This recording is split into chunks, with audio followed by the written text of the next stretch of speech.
But there are other influences as well, aren't there? Because this predates Star Wars, and reportedly, I think it's true that it caused Space 1999 directly caused a rethink of the design of the Millennium Falcon. That's right. Yeah, because the Falcon was too similar. And George Lucas came to the Bray effects studio to meet Bryan Johnson to see what he was doing and how he was doing it, because they were doing these crazy sequences. Into Infinity at that point, he said. Yes, that's it. And is that right? And so did he?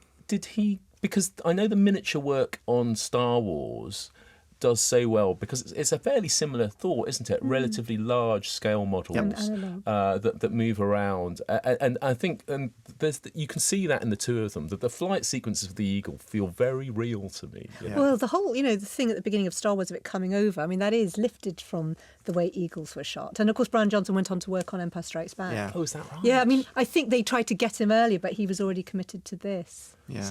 So there's many influences directly from this series, and personally in the sci-fi that followed it, and as time's gone on, I've realised how much more important the series was than I ever really. Of course, I was a kid at the time growing up, but it really turned out to be very important to me.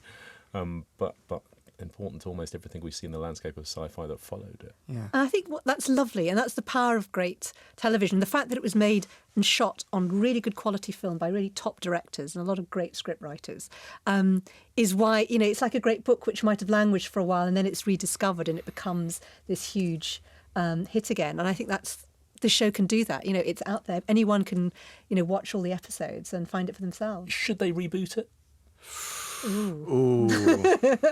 Now, obviously, we've just put out the new Space 1999 audio drama, but that is set in 1999. There have been various talks over the years of a 2099 movie. The trouble is you'd have to change it to take into account where we are. Yeah. And Arthur C. Clarke, with his science fiction, kept writing science fiction that sort of then accepted, right, this is where we are. So he'd rework out how long it would be before we'd get into deep space, compared to when he was writing stuff in the 60s, where you imagine something might be happening by the 1980s.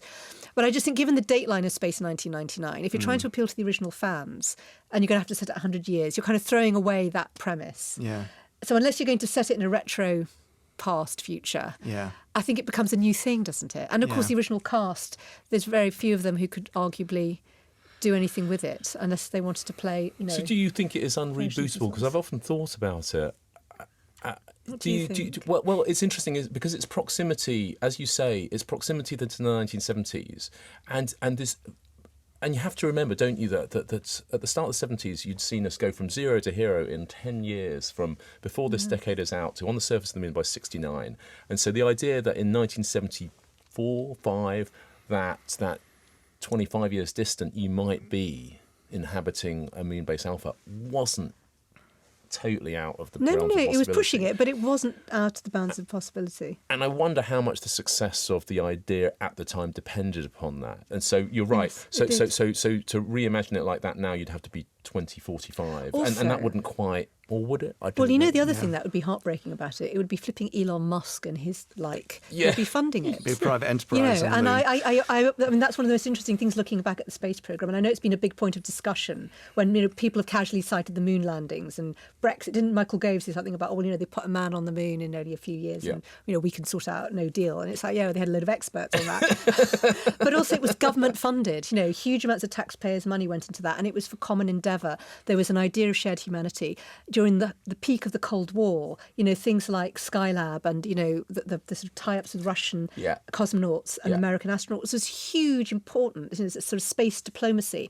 And it was very inspiring to children on Earth. We saw an alternative to the nuclear war scenario. Yes, and none of that exists with Elon Musk and his funding space exploration now. No, that's true. Although, to be fair, it's never really stated where the technology comes from, and it's entirely possible in Space 1999 that some private company has built the Eagles and they've bought them and flown them to the moon, because that is actually how exploration happens. So it is entirely possible that you have a SpaceX Eagle out there, but Elon and his team are back on Earth and they're out there. But I guess the question about the reboot, there's been a lot of successful sci-fi reboot recently. Battlestar Galactica. That was an amazing Which, reboot. of course, cited Space 1999 in this episode style opening credits. Yeah.